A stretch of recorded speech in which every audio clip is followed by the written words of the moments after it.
Hola con todos.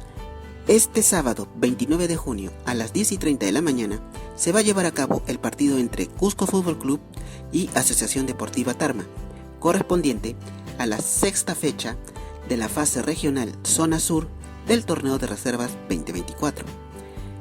El escenario será en el Complejo Deportivo Oropesa, ubicado en Cusco. Esperemos de que haga un excelente partido y que gane el mejor. Mucha suerte para ambos equipos de reserva. Muchas gracias.